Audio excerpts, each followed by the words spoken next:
Aquele excelente dia, já começando nossa live, né? Ai, gente, que delícia esse tempo, né? Junino. Nossa, é muito bom. Eu gosto demais. E hoje nós vamos aqui continuar nossa leitura em Êxodo. Já vamos pedir ao Espírito Santo para estar conosco, falar conosco, que a graça dele, o agir dele, o mover dele vem nos alimentando todos os dias, né? E nós dependemos disso. E aqui já começou Deus a agir, né? O que eu achei incrível, que eu nunca tinha percebido, era que Deus endurece o coração de Faraó. Então, imagine a onipotência de Deus. Que o Faraó estava com o coração endurecido porque Deus tinha permitido. Porque se Deus não permitisse, ele talvez teria cedido. Para quê? Para que Deus mostrasse o poder dele. Então, primeiro, o Nilo se transforma em sangue, né? E aí fica aquele cheiro de podridão de tudo. E começa outras pragas virem para o Egito, para que a soberania de Deus ela fosse confirmada, né? Então, lá em Êxodo 8, diz assim: o Senhor falou a Moisés: vá ao faraó e diga-lhes que assim diz o Senhor: deixe o meu povo ir para que me preste culto. Se você não quiser ir, mandarei sobre todo o território uma praga de rãs, e o Nilo ficará infestado de rãs. Elas subirão e entrarão no seu palácio, em seu quarto, até a sua cama. Estarão também nas casas dos seus conselheiros, do seu povo. As rãs subirão em você e em seus conselheiros e seu povo. Depois o Senhor disse a Moisés: diga a Arão que estenda a sua mão com a vara sobre os rios, sobre os canais, sobre os açudes, e faça subir deles rãs sobre a terra do Egito. Assim Arão estendeu a mão sobre as águas do Egito, e as rãs subiram e cobriram a terra do Egito. Mas os magos fizeram a mesma coisa por meio das ciências ocultas. Fizeram subir rãs sobre a terra do Egito. O faraó mandou chamar Moisés e Arão e disse: ore ao Senhor para que ele tire essas rãs de mim e do meu povo. Então deixarei o povo ir e oferecer sacrifícios ao Senhor. Moisés disse a Faraó: tua é a honra de dizer-me quando devo orar por ti, por teus conselheiros e teu povo, porque tu e tuas casas fiquem livres das rãs sobre apenas as que estão no rio.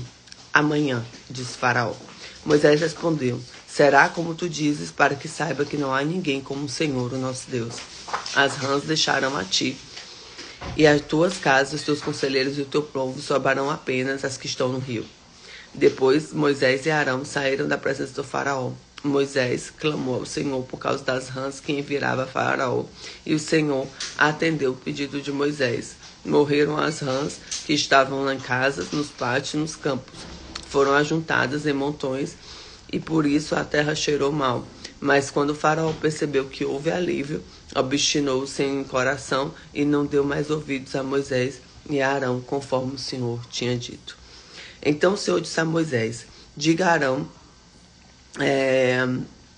que estenda a vara e fira o pó da terra, e o pó se transformará em piolhos por toda a terra do Egito. Assim fizeram. Quando Arão estendeu a mão, a vara feriu o pó da terra, e surgiram piolhos nos homens, os animais, e todo o pó da terra se transformou em piolhos.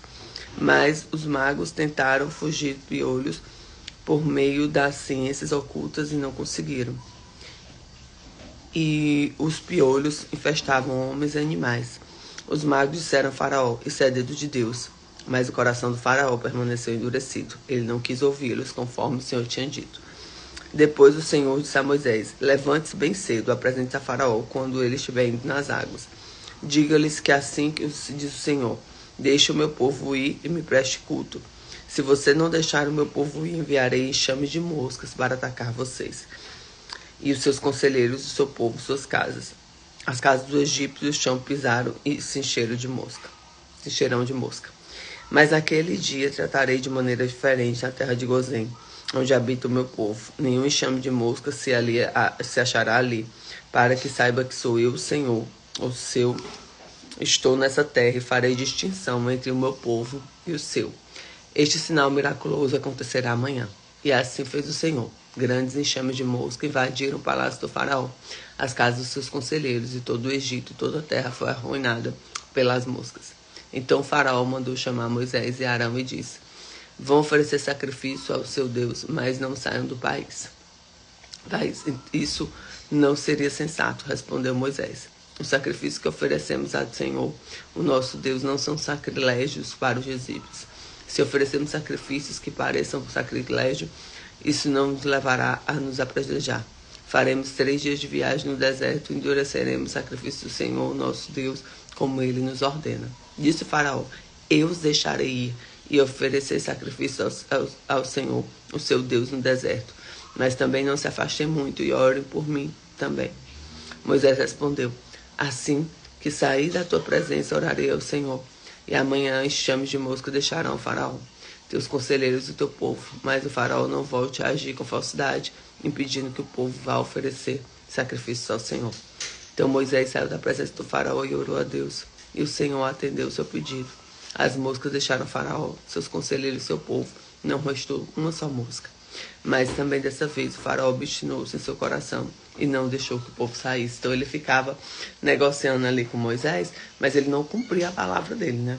Que é uma característica, assim, de uma falta de temor ao Senhor, que não cumpre a palavra, né? Que a mentira, o pai da mentira é o inimigo, né? Deus não, né? Então Deus não se agrada com a mentira. Então o que a gente tira aqui de lição? Nós estamos em Êxodo, onde tem a libertação do povo de Israel. E Deus vem mostrar o caráter dele, trabalhando na dureza do coração humano, que vem aqui Faraó trazendo a soberania de Deus. Então o Nilo é transformado em sangue, depois tem as rãs, os piolhos e as moscas. E o que a gente tira de lição aqui? Primeiro, que Deus fala com clareza, ou se obedece imediatamente. O Senhor foi muito claro aqui, né? Quando ele vai falando das coisas, ele vai trazendo a verdade e vem agindo. O que eu achei interessante aqui, que ele usa a vara de Arão, né? Ele, para colocar todas as pragas, ó. Ele tanto usa no Nilo, quanto usa aqui nas rãs, foi Arão também. Os piolhos também foi Arão. E das moscas, também entra aqui mais uma praga aqui do Senhor, né? Então a gente precisa ouvir a Deus e obedecer. Segundo ponto, adiar o arrependimento é perigoso. Quando a gente fica demorando a realmente pedir perdão, a resolver as coisas que estão no nosso coração, que não vem de Deus, isso também atrapalha o agir dele. Terceiro ponto, confie na sabedoria e soberania de Deus. O discernimento é essencial. Nós devemos confiar na proteção espiritual. Quando ele vem aqui e ele protege, né, trazendo o povo protegido das moscas, né? Então toda resistência será quebrada e nós devemos ser obedientes, porque os obedientes serão exaltados por Deus, né? Então a gente deve guardar isso no nosso coração. A obediência ao Senhor é o princípio da sabedoria, né? Então que Deus abençoe a sua vida, que Ele guarde os seus dias, que a presença dEle esteja sobre ti. E não importam as pragas, não importa o que Ele possa, né, permitir que aconteça, mas estamos guardados e protegidos pelo Senhor.